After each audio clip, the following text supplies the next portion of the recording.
Hello, hello, everybody, ladies and gentlemen, witches and wizards. Welcome to Nom Watch Review, part of the Nom Talk Network. On this show, we review the latest film drop, The Throwback, celebrating a milestone while eating and drinking our favorite movie snacks and drinks.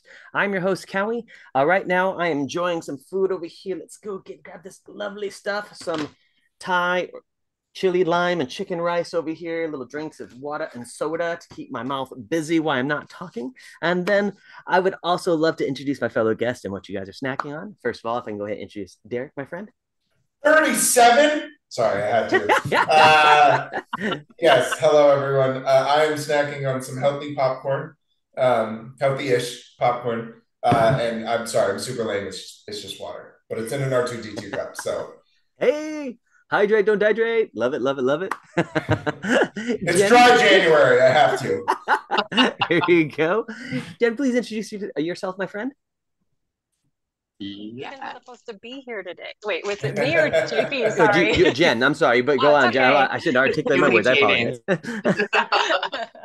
I am Jennifer or Jen, and I am snacking on some, well, you can't really see them because of the background, but baked Lays because I can't eat potato chips like I used to in the 90s. And I have I'm dry most of the year, so I've got myself a hard beer today and water, lots of water. Yes. Oh my God, that is a cute little feline we see there with you. Say hi, Charlie. Say hi. Charlie. Special guest shout out, Charlie. Yeah. It was his first time seeing the movie today, so. Excellent, excellent. And I think I can take a guess on what his favorite scene was. Oh, that's right. That's right. Oh goodness. Oh, and last but definitely not least, JP, please introduce yourself, my friend. What you have with us today? Hi, I'm JP Rapozo, and I had to go with like a stoner themed on whatever you would call it. So I have like my chips and salsa, and I have some pizza and some ranch, and of course, yes, I have my Coca-Cola. Yes. So oh my God. Great right? minds think alike. I love it. I love it. JP, will you be debuting your own salsa shark? I will not. No. That's right. Guys, I know every single line in this film. One chip goes into salsa. Absolutely ridiculous. So yeah. I'll be doing this all night. I'm just letting you know. Yeah, I love it because it keeps hitting me every time you say it. I'm like, oh damn, it's another good one. Right. That's fantastic. Well, all right. So as we go ahead and munch about this, you know what? As a bad host, I don't even think I've mentioned it. We are talking about Clerks today, and it's the 30th anniversary. Here I am just blabbing about what we're having to eat and so forth, probably keeping people in suspense. But I think Jen had a little hint over there with our lovely background she has there, and of course Derrick many references, and JP with the delicious stoner snacks. So we had an idea of what we're actually getting into. So once again, for some clarification, it is Clerks and its 30th anniversary. Now, being the fact that all three of you seem to have like a really great understanding of the film and so forth as well, I want to go start off with our popcorn bucket ratings. JP, I'd like to start off with you, my friend. At a 5 popcorn bucket ratings, what would you give this? All right, so I gave it a 3. Okay, and excellent. the explanation was because it's not the best film. It's not the worst film. It is a little nostalgic. So I had to give it a 3, just right in the middle. Okay, excellent. No, I'm a little hyped up.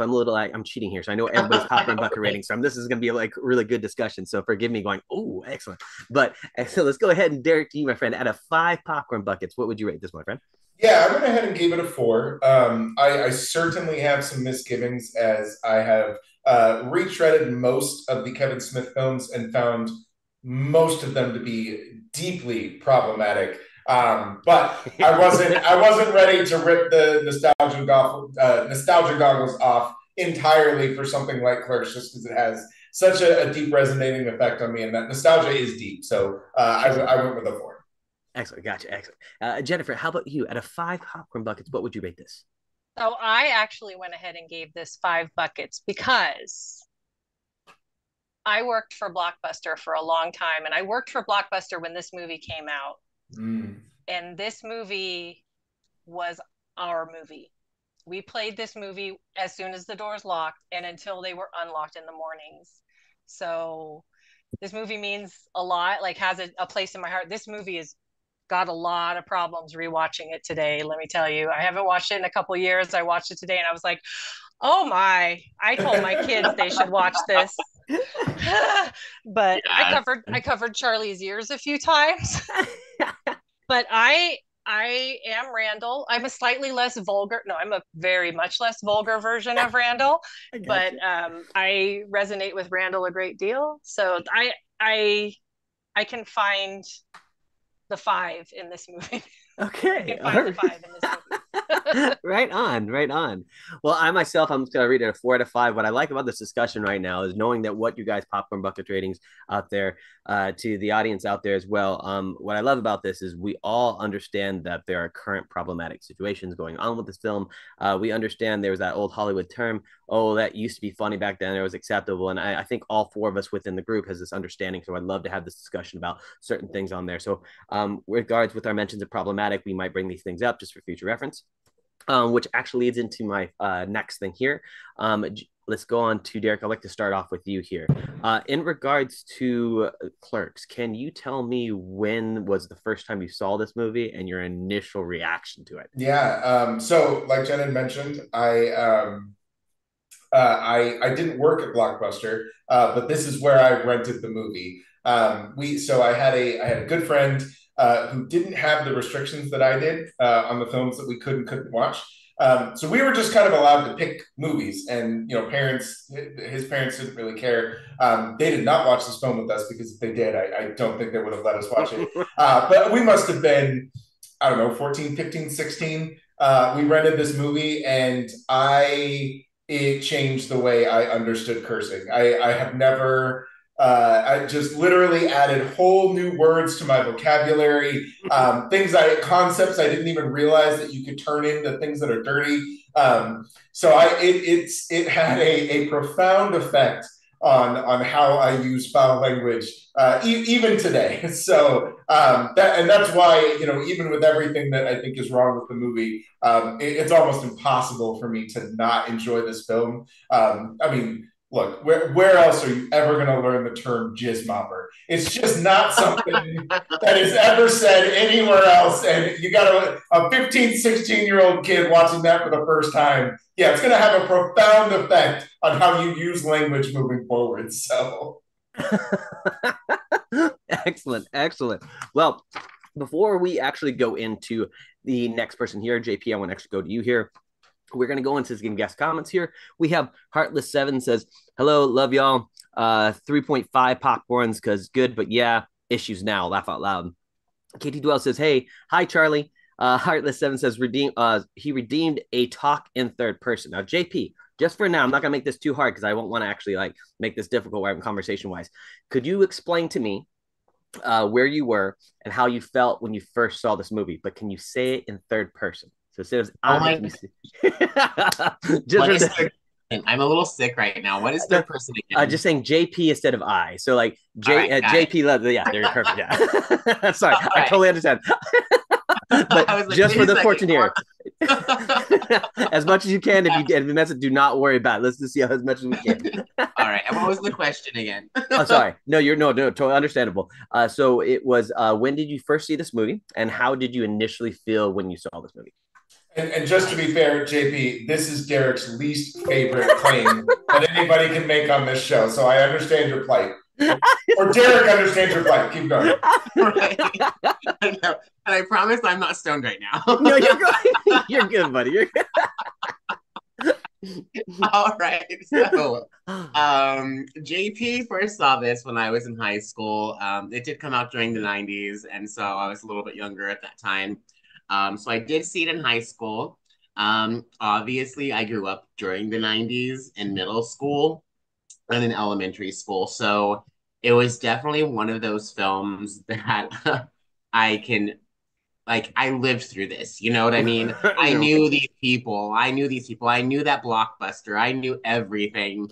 The whole fight over the movie. You go to Blockbuster, there's no movie, So yeah, I connect with it in that way. Yeah. Excellent. No worries. And you said initially here, what we're going to do here, just because I put JP on the spot, admittedly, on a third person concept, I'll take over with a third person point of view on my opinion on here going in, and just we'll go on from that aspect. I'm going to go to you, Jennifer. You do not have to speak in third person for the record here, any way, shape, or form. But funny thing about Alejandro's viewpoints on this actual particular film, interesting, because you would think that Alejandro would actually see this in his teenage years, but Alejandro actually only saw it 3 years ago. Now, there was confusion with Alejandro seeing this movie about 3 years ago, because in reality, Alejandro got confusion between Mallrats and also Jay and Silent Bob Strikes Back. So honestly, in that Alejandro's opinion, kind of swirled a little bit. So it was introduced in a point of Alejandro's lives where a lot of emphasis on problematic things in Hollywood are going on. So Alejandro had to take a step back for a moment, initially seeing the film and being like, okay, that was shock and awe. That's kind of funny how I used to thought this is funny. And I can't believe Alejandro couldn't believe that's actually real at that first point in time view. That being said, Alejandro still keeps this film around a 4 out of 5 initially over there. But once again, it's just been a very interesting concept, Alejandro seeing it this time being compared to, I guess, what a teenage Alejandro would consider edgy. That being said, Alejandro's going to go speak over the mic over to Jennifer and actually explain, Jen, particularly your first time being introduced to this film and how your initial feeling was about it. So like I said, I worked at Blockbuster, and we had a guy that was I was assistant manager, and I had another assistant manager that worked with me named Kelsey. And to say he was obsessed with this movie would be an understatement, to the point where we took the poster when we were done displaying it, put it in the back room.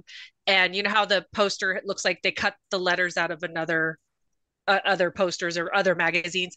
We took other posters and cut them up and made it say Kelsey instead of Clerks. And we found a picture of him, and we made a Blockbuster name tag and put it on Dante.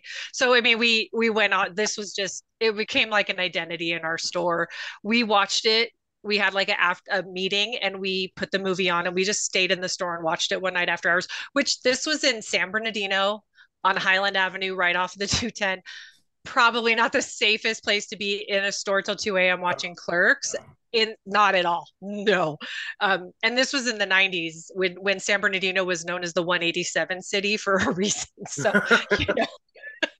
but it was like a bonding thing for my store too back then. I can remember the names of all the people I worked with, and I haven't seen them in 30 years. So, it's just one of those things. Like, I have really fond memories. I loved working at Blockbuster. It's one of those things where you think, you always think of that job. If I could work this job forever and it made sense, I would work at Blockbuster for the rest of my natural life. I love talking about movies with everybody. Obviously it makes no sense because there's only one left, and I don't want to live in Oregon. So,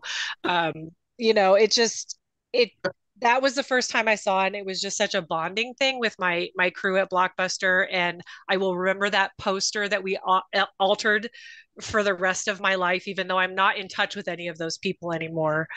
But it was just such a cool bonding thing, and it was, I remember I was working the day the OJ verdict came out, and Kelsey and I sat in his truck listening to it, that kind of thing. Like, these are the bonding experiences we had: Clerks and OJ, the store getting robbed by a 12-year-old with a knife, stuff like that. San Bernardino. That's basically the 90s. I don't encapsulated a whole decade in a single sentence. I'm glad this understanding between all of us going, yeah, PTSD, totally understand. So, the stuff they went through, I'm just like, yeah, retail. This is retail. Mm-hmm. Yeah. In the 90s. Yep. Oh, goodness. No, I get it. So here we are. Let's go on to, for those that are, might be slightly unfamiliar with the film, we get introduced to our character named Dante. He is actually a clerk that works in a quick shop. Now, at this point, being quick, real thing, gonna go totally over the movie again. But initially, he wakes up getting an emergency call to see if he can comes into shift that he's supposed to have on his day off. Reluctantly, he's just it seems that he's been talked. You could tell by his responses that he's giving. He seems like he's been pushed around before, and he agrees to come back in until 12 o'clock for this particular person. Now, Dante shows up. he gets to the actual shop. We get introduced to this area. We see that the shop's gate, particularly their sliding steel grate, is notoriously stuck down because someone jammed. Dante said somebody jammed gum into the actual lock itself. We see that there's a movie portion that seems to be locked as well. Now he's going in, starting the shop. Initially on there, he just starts to go ahead and start selling cigarettes, I believe, to the first couple of guests, and is getting introduced to a lot of, I would say, interesting characters amongst this go on cigarette issue. Now, that being said, at this particular point, we get introduced to which I consider our protagonist, Dante, at the moment. I have to ask you guys here, JP. I want to start with you here. Initially, seeing what you said in the scene that's in the first about 5-10 minutes of the film, you see that who he is as an individual. Are you pro Dante or anti Dante? And how are you getting this particular vibe of the film? Is it being relatable at this point where we're at? I think it's extremely relatable, especially for people who worked in retail environments like that. Yeah, before we get into everything else in like the future, what he's talking about, but it's definitely like relatable. The whole anti-cigarette campaign going on at the very beginning kind of sets the precedent. Like he just has a random like smoker's lung in his bag. He just happens to pull out plop on the counter. Honestly, I feel bad for the abused counter throughout this entire film, to be quite honest. It took quite a bit of damage. Oh my god! Oh my god! No joke! Oh Lord! No. At this point here, we move on a little bit more, and I want to continue. I want to start off another question for you, JP, just in a second here too as well. Initially, we the fast forward here. I just realized I only cut about 5 minutes of the film. Initially, we're looking at an introduction of the film of his experience behind the counter. Not only we are looking at the actual smokers, which seems to be an anti-smoker, which actually turned to be a low-key gum promoter for his chiclet gum that he was exactly. We are introduced at some point to a older gentleman that wants to use the keys to use the restroom, is really persistent about wanting to do things that were later introduced. We're looking at an individual that goes in and he has to get the perfect egg, always wanting to look for the perfect egg, can't seem to actually get it. You're looking at fellow people talking about oh man, there's these characters that you get introduced to everyday life. You're seeing the annoyances that what our character Dante is dealing with. Now, there is a situation here in which we do get introduced to his girlfriend, Veronica. We do eventually get introduced to his cohort slash friend, questionable friend at times, Randall himself. And then in this trio that we get introduced to this whole situation, we realize that Randall seems to be the, let's say, the rebel of the two, so to speak, right? He wants to go ahead and usually say F the system. With that being said, of course, we cannot forget Jay or Silent Bob that are notoriously in front of the shop, throughout this introduction. We do see that they are drug dealers. We do see that they are actually, doing a thing, holding their spot. So with all this chaos, this happens to be going around, we find out that Dante is supposed to have a hockey game. Correct. Therefore, he is trying to find an alternative and have this, this person, this coworker that he said that's going to come back at 12 to hopefully replace him this shift. Now, here's the thing here. Let's go ahead and talk about before pre-introduction to Veronica's girlfriend. Okay. So JP, once again, before we get introduced to Veronica self, we still pro Dante in the situation right now? Still pro Dante. Yeah, I mean, I can still kind of connect with him. You know what I mean? It's just customer service just sucks. Yeah, no, exactly. And honestly, Dante and Randall, they basically throughout the entire movie, they say exactly what we are thinking. But in corporate world, we're just not allowed to act that way or say that. So, I mean, yeah, I'm still pro Dante at that point. Excellent. Now, that being said, Derrick, I'm going to reflect this right back at you as well. So we now have this exact relatable character. We have Dante going out, being a clerk and so forth, what he is.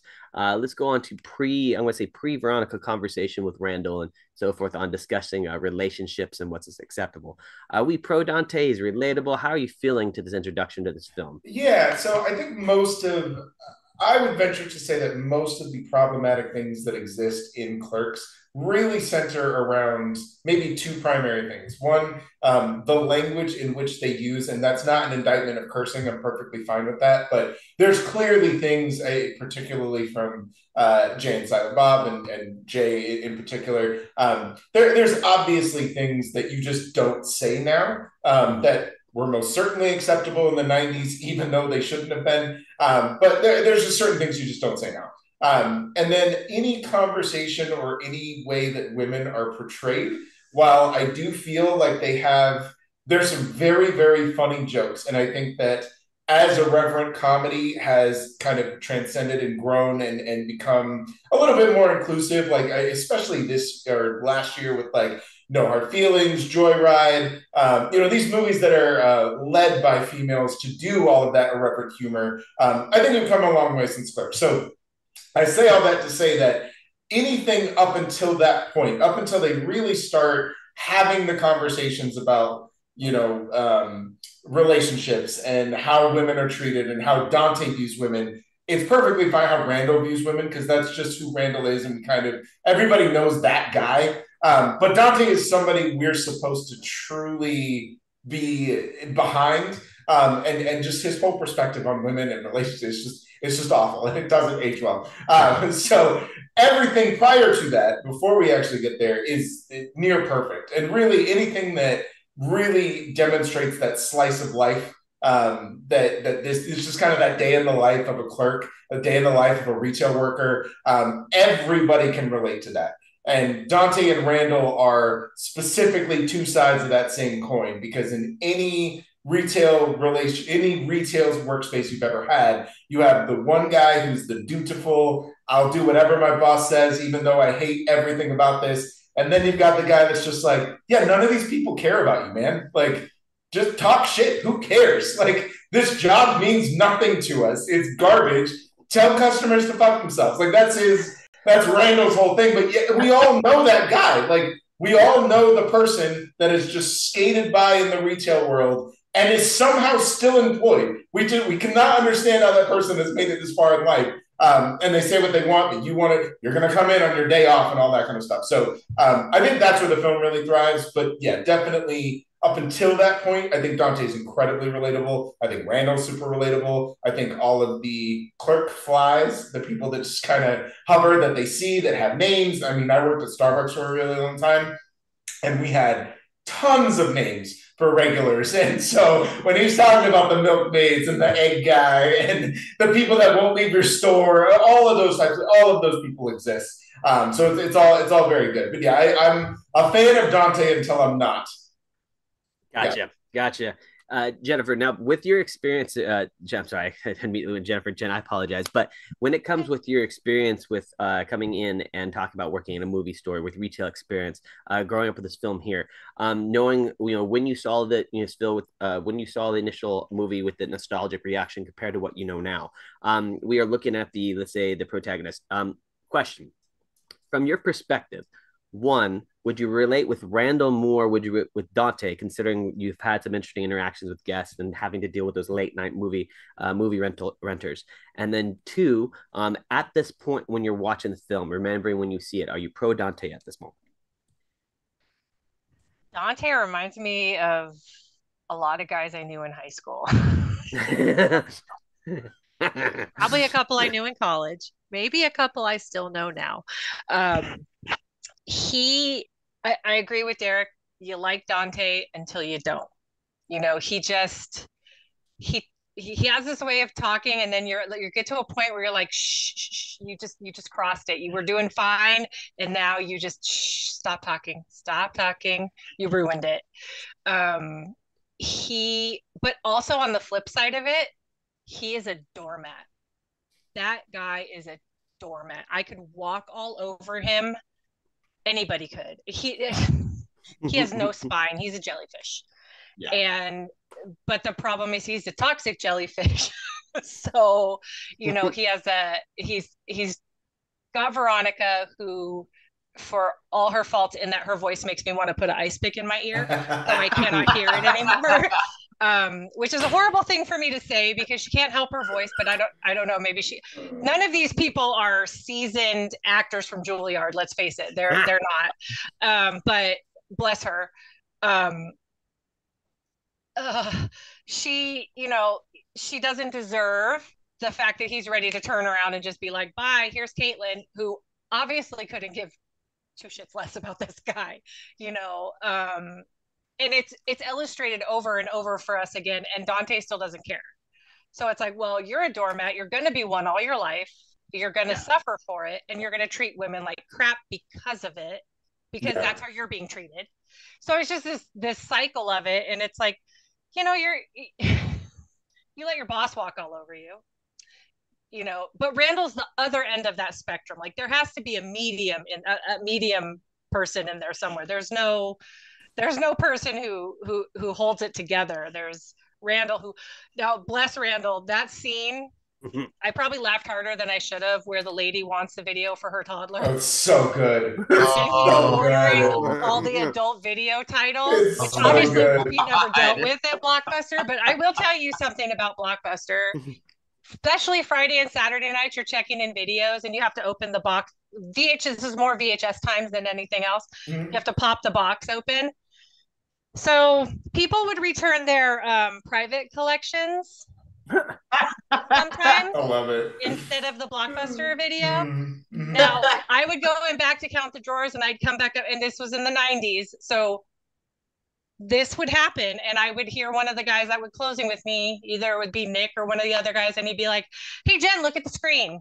And I'd look up, and they would be watching one of the not Blockbuster videos that was brought back. And I'm like, oh, HR nightmare, guys, but it happened. So you can never trust retail workers ever. No, you just can't. And they all hate you. And that is truly one of Randall's great lines. And Randall actually has two of them. One of them isn't from this film, but it goes back to kind of one of the things you're talking about. One of my favorite lines Randall says, and he has a bunch of them, but one of my favorite lines he says is, "This job would be great if it worked for the customers," which is just every retail worker's dream is my God. Yeah, I love the concept of the job. I love the people that I work with, but these customers, if they didn't exist, I'd work here forever. It's great. I absolutely love it. Oh my gosh.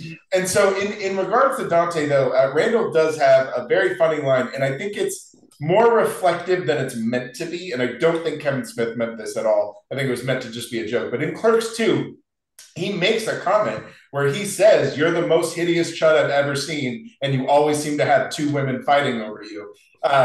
Which is it's kind of one of those things where you can almost feel Kevin Smith reflecting on the fact that, like, yes, Dante is not only a doormat, he's a toxic doormat, and there's no rightful reason that women should actually want to be with him because of how toxic he is. So there's a little bit of reflection there. There's a little bit of recognition there. I think that's reading far more deep into the line, because immediately after that, he talks about genitals, of course. So it's maybe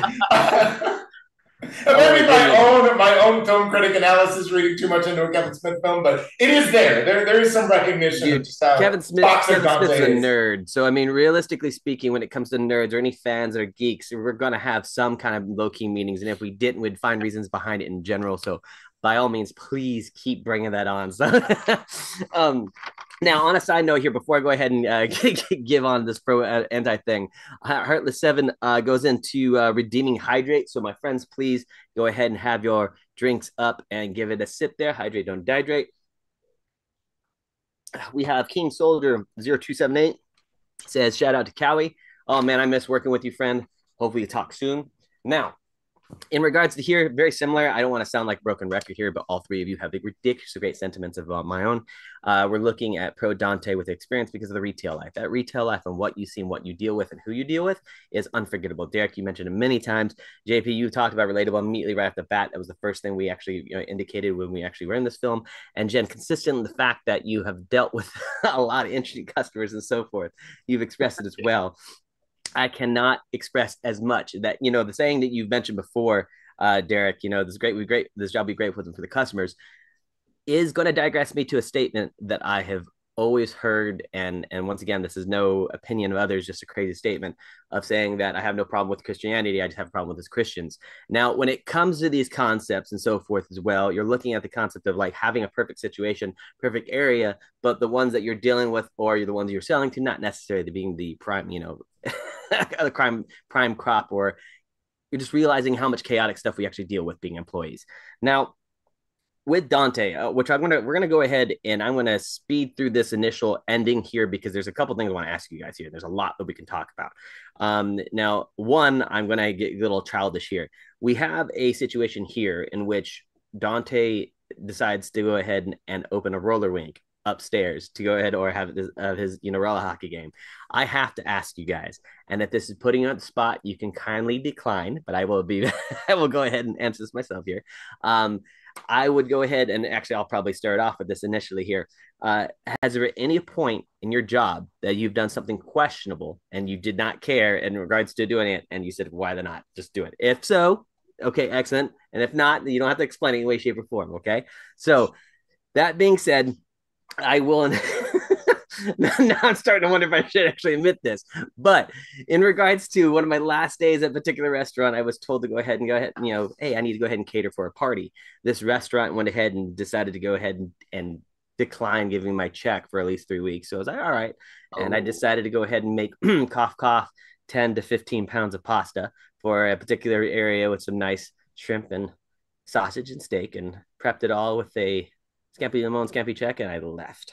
So that being said, I'm not saying that those moments are, reasonable, but I guess if street justice and what you had to handle back then, reason why I'm saying this now is considering the fact that this film decides to highlight something that I believe a lot of us, agree or have sentiment with, is that the job sometimes doesn't give a shit about you. And whether you say yes or no, because I believe, Derrick, you mentioned this before here, that Dante seems to be walked over constantly. Now, I'm going to go ahead and start with you, Jenny. Here, you don't have to answer that question per se, but if you want to go ahead, if there's been a questionable thing you've done with the job, just to go ahead and give it so-called street justice, fantastic. If not, the next question for you is, coming in the situation of between Dante and Randall, we understand that in this film, towards the end, it seems to highlight the fact that Dante is actually a bad person. Randall has a coming to, let's say, I would say, I'm not saying Randall just has a spur moment of genius. Randall, in my opinion, seems to be an individual that is well educated, just has a really, really harsh way of explaining it and doesn't like to admit that he's wrong sometimes. So I'm just going to put my opinion on that. But without digressing too much here, we have a situation where Randall highlights to Dante, look, you kind of fucked up. You just had to admit, you literally have to be blunt about what you want to figure out between the two individuals, because you can't play them both at the moment. This is what you're doing. Now, that being said, at the end of the film, after we experienced all these nuances in regards to how Randall treats guests, how Dante deals with an issue here, are you more pro Randall or more pro Dante? Far as anything, as far as like the last day at work, I worked 8 years at Starbucks, so I never wanted to burn that bridge. I have too many friends there. That's smart. Blockbuster didn't matter; they're gone. But once again, don't feel obligated to answer any of the things. No, I never really have. I also worked in pharmacy, which is a very small world, so you don't burn that bridge because that's a very small world. Also, there's a professional license that the state has that's involved. So, no. And now I'm a fraud investigator. So, yeah. She's let me get something. I didn't do anything wrong. Now, when I was a lifeguard for some place that will not be mentioned because I'm just not going to say where it was, we may have gone to a different facility that also had water slides and had a party after hours with people that may not have been legal to purchase alcohol and gone water sliding. That's all I'm going to say. Have fun. That was fun, but it wasn't our last day or anything. Well, a couple of people it was because they got in trouble, but we didn't. But no, I think I always liked Randall better. Randall is more true to himself. Dante is not. Dante is who Dante thinks people want him to be, and who Dante is just he's not a genuine person. He's not a good person. He is very confused. I think the fact that now I don't like that Ronnie is pressuring him to go back to school. I know her meaning is good. Her motives are good. School can be good for some people, but maybe not for Dante. Maybe she should talk to him about it instead of pressuring him to do it. But also, no, he's very selfish. He's a doormat, but he's also like a selfish doormat, and he's toxic. I think the whole idea that two women are fighting over him, we should look at the caliber of those women. You know, Randall is rough edges. That's putting it mildly. No, I'm a very much less vulgar version of Randall. The scene with the lady in the two movies is my all-time favorite part of this movie. Yes. So good. I don't appreciate your ruse, ma'am. Ruse. Your cunning attempt to trick me. Always been my favorite scene. He's just so clever. He says some problematic things, especially when he's watching a particular movie behind the counter. But no, I think Randall is just you. What you see is what you get. He is Randall. He is honest. He's genuine. He is Randall. He does tip over a coffin at some point. That's not so great. But no, I think Randall is a better person in this movie the whole way through. I got you. Excellent. And before I go to the next question here, I realized that I put Jen on the hypothetical situation of like, hey, admit something you did something wrong works. So the other two, Jen, thank goodness you did one thing we all know in law is you shut up. Two, I'm not going to ask you gentlemen to say any way, shape, or form after I thought the question is like, oh, that's a great question. And after it came out of my mouth, I was like, that was a horrible question. So once again, let's get the incriminating evidence out of there. We had a list I still had a we had a list in our Starbucks that said we wrote on the top says on my last day at Starbucks I will, and it was our dream list of all the things we wanted to do. Oh my goodness. We had a frappuccino thrown at us by a pregnant lady who was mad that we didn't put enough extra caramel in it. And we had all the things that we had been abused by customers with. Yeah. The things that we wanted to do in those moments but couldn't, we wrote them down. We hid the list because if our DM saw it, we would have been all fired. I get that. There's a strong sense. So one of the things that, because I actually don't think your question is that bad. Obviously, if we don't want to necessarily admit things on camera on the internet forever, that's perfectly fine. But particularly with this film, and I think of Clerks. I think of that whole series. I think of things like Waiting. I think of some my own experiences, like working at Starbucks and those types of things. So everybody has work fantasies in that way. Where and it's actually one of the better parts of Dante's character in this regard, because the fact that he's willing to lock the doors and play hockey because that's what's most important to him. That's him kind of channeling his inner Randall and doing something he shouldn't. And so it's kind of a good progression for him. Obviously he regresses, but that's like his first moment to do that. But I think we've all had those types of experiences. And one thing I think this film captures really well is the boredom of retail, because especially there are certainly high times. There are certainly times where things get crazy and it's rushed, and you're at your wits' end and you're making 4,000 frappuccinos for 20 high school kids in a row. Like I get it. There are those times, but then there's like the magic hours of like 12 to 3, where it's two people that get coffee every day, and then you're just standing around pretending to clean, and that's where I think Clerks really thrives, because the conversations that they have are the types of things that we would do. And while I've never played hockey on the roof, like we used to do all kinds of weird stuff where we'd take shots of syrup for no reason to see what it would taste like. We'd have random competitions of like who could stack straws the highest, or we learned how to like bartend toss drinks, and like we would toss them around back and forth and do like risky business shit, or cocktail or whatever. Shakers. We used to change the whipped cream, so we put like mocha and raspberry and stuff in the whipped cream. And those are small things, but films are obviously exaggerations of those fantasies. So yeah, I think there's a lot of boredom in retail, and I think that's where those two thrive. Then to answer the second part of the question, I know you didn't call on me, but I'm already in it. So Go keep. You don't see me. Yeah, I'm not stopping you. Keep going. You're good. So to answer the second part of the question, I would lean slightly more towards Randall, and it's difficult because I'm a huge fan of all three films. And I think by the time you get to Clerks 3, that's when you really start to understand. Kevin Smith has clearly grown in his directorial style and how he wants his characters to end. So it's hard to kind of look back and isolate just Clerks. But if you do that, they're actually both pretty toxic. And so I would venture to say that they're both actually incredibly selfish. I think Dante is shockingly more destructive than Randall, despite Randall being very straightforward and very rough around the edges and kind of just says what's on his mind.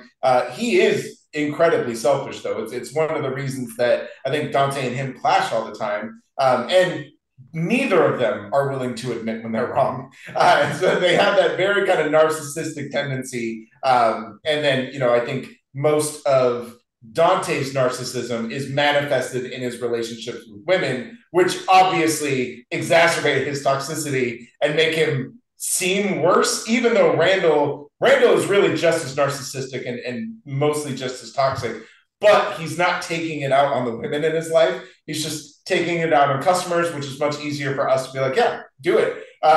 Fine. And he takes it out on Dante too. And so there's a little bit of that. But if I had to lean towards someone, I would say that Randall is probably the better person in this revision of Clerks. So right on. Excellent. JP, in the situation here, we understand, we see, once again, at this point, we see what conundrum Dante has had, a self-made up conundrum, so to speak. We see who he is as a person. We see how he's dealt with customers and guests, maybe relatable or not. We see how Randall has also responded in the way he is too as well. Being at this point, one, you don't have to fess up to anything, but two, the second part of the question, by all means, are you more pro Dante at this point or pro Randall, and why? Okay, so I'm going to take a note from Randall's book right now, and I'm going to completely admit my mischievous behavior at Starbucks, since we all seem to have worked there anyways. So I worked for Starbucks twice in my life. Once was when I was like 19, and our Starbucks store had just opened up, right? We were like the hottest thing. And all of my coworkers obviously were friends, just like how Jen had her friends at Blockbuster playing the videos and everything.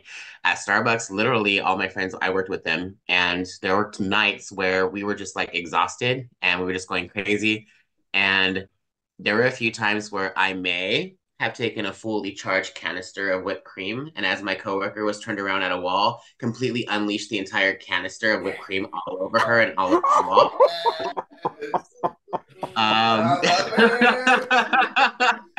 There were other times where I may have been doing dishes and somebody would walk in and just out of nowhere, I would take the entire sprayer and just spray them down with the sprayer.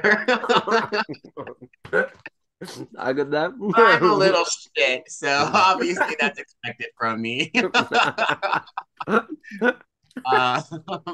So yeah, obviously, yeah, I would have to go with Randall, to be quite honest, just because I worked retail most of my life. And he's just extremely relatable. Like I said before, he's literally saying exactly what we want to say or what we are thinking when interacting with customers. And let's be real, some of these customers throughout Clerks, including the guidance counselor with the eggs and a few of the others, like, right? People, like, they're just, sometimes you can't, as a writer, I've always said this, sometimes the stories are just too real and too weird that you cannot make that shit up, you know? And knowing that Kevin Smith, this is loosely based off of his experience as a clerk himself, I can totally like relate with that. But yeah, it's just the whole thing of these stories, you'd be very surprised what we deal with in retail, especially working in like the food industry or situations like that. Some of the shit that I've seen has just been absolutely horrible. So yeah, I will go with Randall. I get that. I just put my input here. Before I do that, Heartless 7 to redeem, take a bite. So if you guys have a snack, by all means. If you don't, please go ahead and take a drink. That's A-okay. So go ahead and do that. Give me opportunity to take a bite here. This food that I've been snarking while you guys are talking. Oh, all right. Well, I'm gonna like take 20 bites. I said a shot about that. Blah, blah, blah. Anyway, but that being said, it's funny because technically speaking, being this film, you've all admitted the fact that Dante is ridiculously relatable. You know, the setup, the fact that you can see him as a relatable individual coming in, fighting the man, trying to, so to speak, or debating borderline doing it. And then it's very interesting because when I was introduced to Randall, I thought he was a dick. I was like, what the fuck is this coming from? I chuckle at some of his realities, you know, or his, you know, his little comments. So I was like, okay, cool.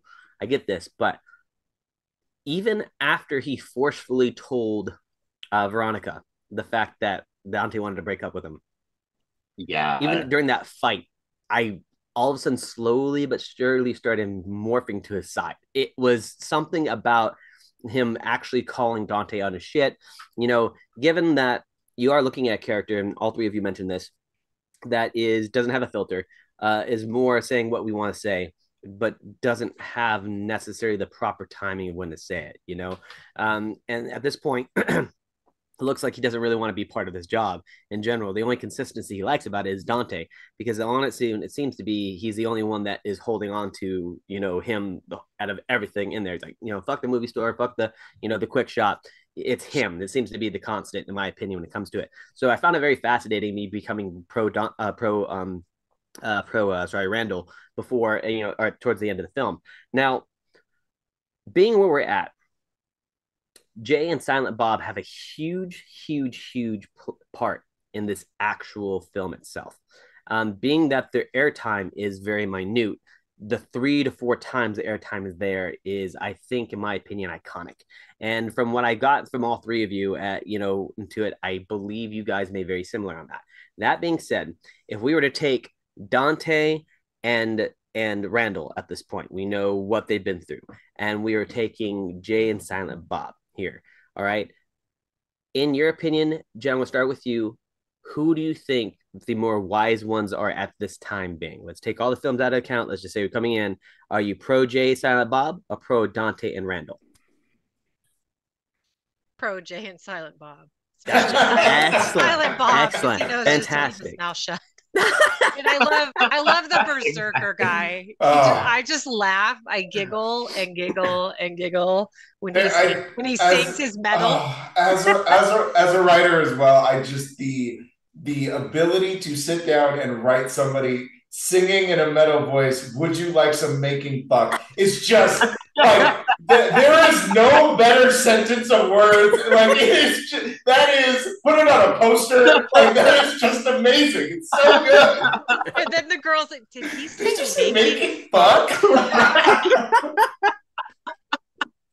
Okay. Oh my god, that was the best. Amazing. Oh my god, so good. Oh my god. But we said we were pro Jay and Silent Bob, correct?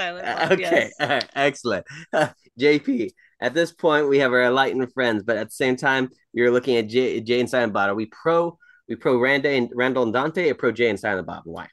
I am totally pro Jay and Silent Bob.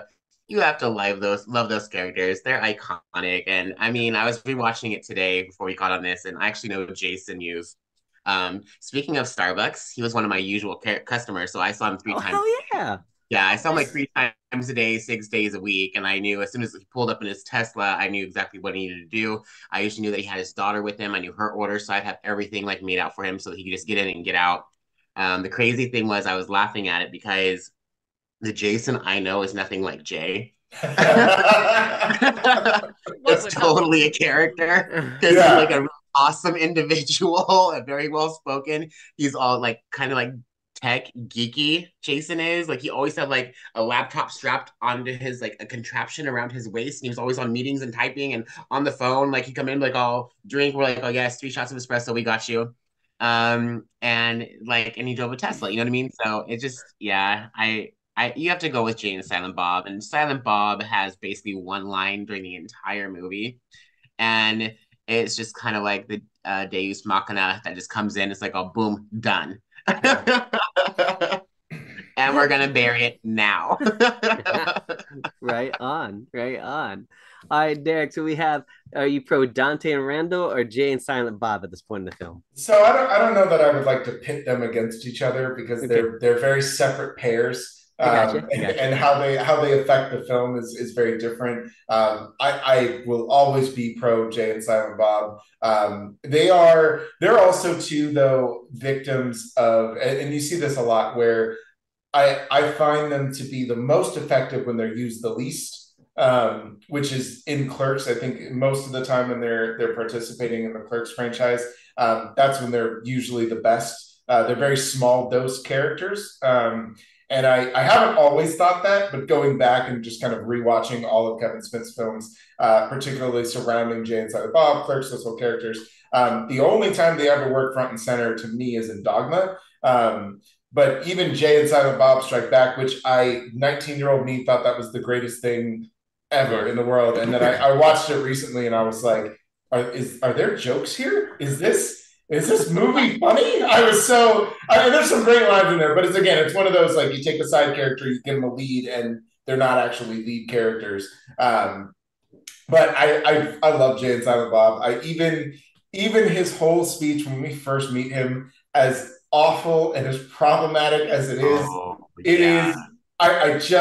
it's still one of my favorite moments in the movie because it is just so funny. I won't do it here, but it is. It's great. It's absolutely great. It's so funny. And Jason Mewes, I'm actually really glad to hear that he's not like that at all. For some reason, it just makes me feel better that it is just a character. Because he's very funny and he does it very, very well. And I love that pairing of having someone who is just, it says the most outrageous things possible, and then another guy just standing there saying nothing.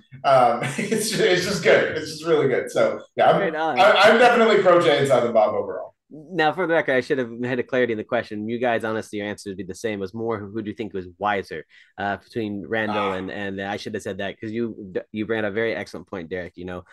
Who they are characters and what they actually bring to the film are actually two different areas. You can't actually put them together. But I should have more clarity on who the wiser duo is. I would say, ironically, when I saw the film 3 years ago, I was actually pro more Randall and Dante throughout the whole thing because I thought it was a happy yin and yang situation of chaotic and neutral.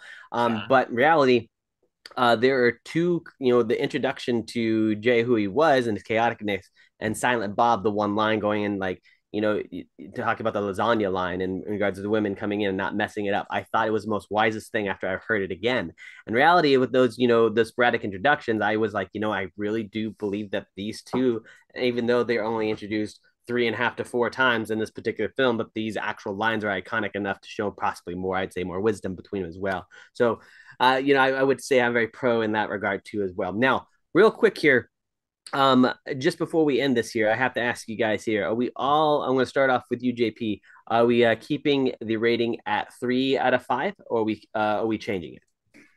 I'm going to keep it at 3 out of 5. I'm pretty dead set on my rating. Excellent. I also did want to mention, since you had us compare Jay and Silent Bob with Randall and Dante. Yeah. If you take a look at it, they all, like Jason or Jay and Randall, look very similar.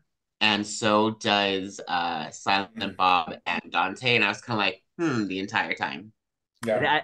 I was, oh my God, oh my Lord, we could definitely go into that as well. It bugs the hell out of me because I was going to say something. I was like, oh my God, I'm going to digress so much in this regard. I do agree with you on that. There is some definite similarities to that as well. Derrick, in regards to, oh my God, I got sidetracked. I apologize. Yeah, with your rating of 4 out of 5, would you keep it at 4 out of 5 or you change it? And if so, why? Yeah, I would definitely keep it. I think there's, it's hard to kind of downgrade some originals like that, and not that the workplace comedy originates with Clerks, but I do think that Clerks really sets the precedent for extremely raunchy, irreverent workplace comedy. Like, you would not have things like Waiting if you didn't have something like Clerks. And there's a plethora of other films that all kind of involve that workplace setting. Hell, I'd even say this isn't even nearly as irreverent, but you wouldn't have Superstore if you didn't have something like Clerks. Clerks is really this birthplace of let's capture what actually sucks about working in retail and just give you a day in a life of what it's like in this very real kind of. I love the black and white. I like, some of that I think is just film student restriction, but just the excellent point, by the way. Just the creativity of being able to capture that in such a small space with no budget. And as you watch it, you can definitely tell that Kevin Smith is like 21 years old, and like, you know what I mean? You can tell he's right out of the gate, fresh out of film school, trying to get his ideas out. But there's a lot of groundwork there. So to downgrade a film like that, despite some pretty problematic things that I think do happen, and like I said, I think the portrayal and treatment of women in this film is pretty awful, just across the board. But all that being said, I mean, this is just such a nostalgic '90s banger for me, and I just, even as we're talking about it, and I'm remembering the lines that I love the most, I'm just like, I'm just gonna go watch it again. I love it. So many iconic lines in this movie. But yeah, I'm keeping it at a 4 for sure. Excellent. Jen, with your previous rating here, are you going to keep it 5 out of 5, and are you going to change it? If so, why? I'm going to keep it because you can't, there's just some things in it, yeah, that, and I mean the whole scene, the old man in the bathroom. I still to this day, I'm like, how did they get away with this? Like, that was so bad. Yeah. But then there's, I don't appreciate your ruse, and this job would be great if it weren't for the customers, and the repeated, I'm not even supposed to be here today. Mm-hmm. Like, so many things that are still relatable when you take the problematic things out of it. There's thousands of movies that we could have the same conversation. Really, the only movie that we have done on here that I've been a part of where I haven't had to go back and be like, oh my God, that movie had so many things. Roger Rabbit. So like, that's what we're talking, that's the level we're at here, right? Yeah. That's the only movie we're like, even Roger Rabbit is dark as shit. And I don't think people realize. But you know what? There was nothing where I went back and goes, oh, that was problematic. There was nothing. That movie holds up. But, and I'm sure if I really sat back with my 19-year-old self, we would have been like, yeah, that was probably problematic back then too. But, I was going to school at in the US, in San Francisco, with a bunch of really liberal people. We probably would have found stuff, but we didn't. Yeah. So, no, it just, it's still a 5 for me. It just, I have to really look at it through a different lens. I mean, I'm a mom now, and I have to, even though my kids are 23 and 24, I'd be like, God, I couldn't watch this with them. There's no way I could watch this with my kids. Yeah. And not to drag it on, but you did make a really great point. I think you're absolutely right, because for all the problematic language that exists in this movie, and again, how they treat women, how they talk about transgender people, which is something they clearly didn't fully understand, all of those conversations are they're awful and they don't age well. But for every one of those, there's the I don't appreciate your ruse. There's the listing all the dirty movies in front of the child. Yeah. There's the Chuli's gum guy. There's all the characters. There's playing hockey on the roof. There's their conversation about the Death Star and the contractors, and there's all of these other very smart, funny, conscious things that they talk about that I think balance those things out a little bit. Yeah. They don't excuse them, but it does absolutely allow you to not dismiss the whole film, because there's some really great, clever, smart comedy built into Clerks. So it's a great point. Excellent. If you want to jump in, sorry, please go, JP. Please go ahead. Real fast. And if you want to jump into psychology bit, let's be like quite honest. Like all of the males in this entire film, they're deadbeats. They're just anywhere in life, And the language they use just basically clarifies exactly those type of people. And the women actually in the movie, they're all in college, but it just shows like the psychology that women, I mean, you can argue this, that women are kind of like prone to being attracted to toxic men because they think they can fix them. I'll just bring that up and end on that note. No.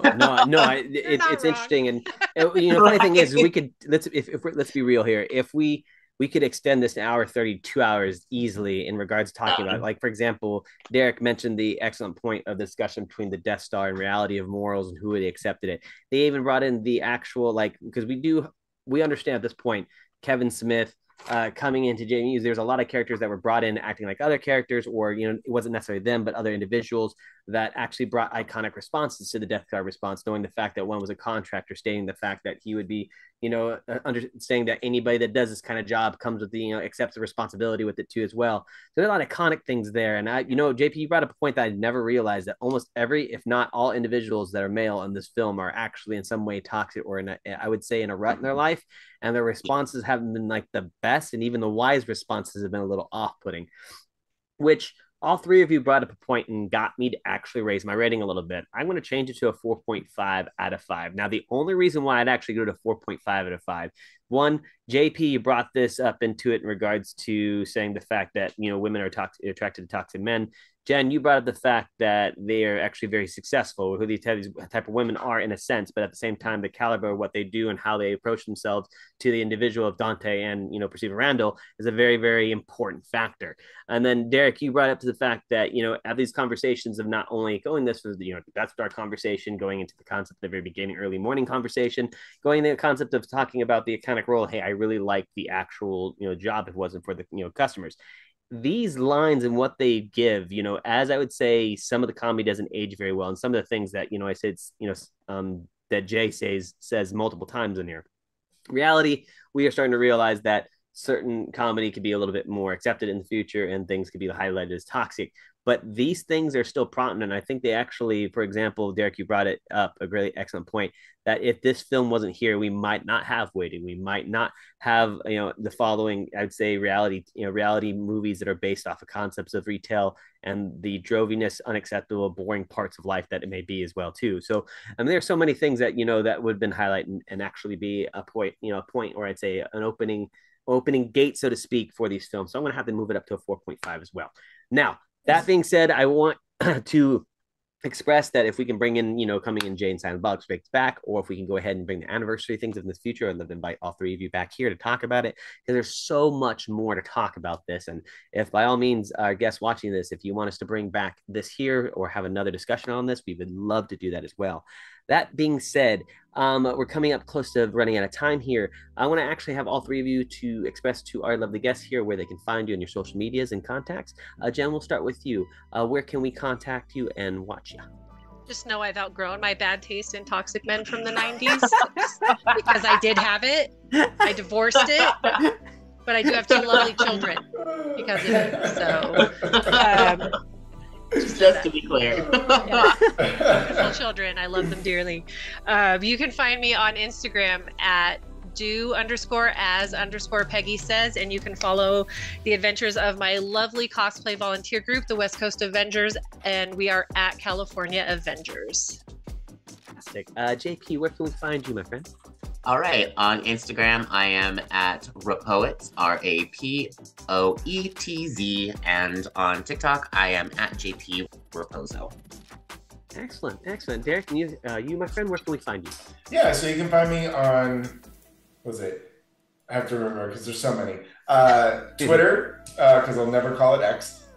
Twitter, Instagram, and Threads at DRock Comedy. It's DROK Comedy. You can find me on Facebook. I'm still on there because I'm 40. Just my name. It's my profile is public. And then you can also check out all of my work, all of my reviews at nerdbot.com. And if you want to see our new show called Snubbed, you can check that out at 4 Reels on YouTube. Excellent. I am Alejandro Cowie. You can find me at IAMCOWIE. I am Cowie on Instagram. Alejandro Cowie on TikTok, where I do all my shenanigans, talk about stuff. Other than that, you can find me here at Nom Talk Network. Once again, that's all the time we have today. Thank you for joining us talking about Clerks and the 30th anniversary. Thank you all again for tuning in. Be sure to join our Discord and keep conversation going, as well to subscribing to all platforms at Nom Talk Network. Tune in to our next show, where we are going to talk with Basic Binges, where we're going to discuss Percy Jackson and Olympians episode 1 through 4 on Fridays. Please tune in, guys. We'd love to say that. And I'm sorry, just kidding. Wednesday, all right? Is that Wednesday? I apologize. Thank you. I messed that one up. So if we can't finish that, post edit. Wednesday. I totally said Wednesday. All right, guys. So love, peace, chicken grease. Never give up, never surrender. Have a lovely day and goodbye.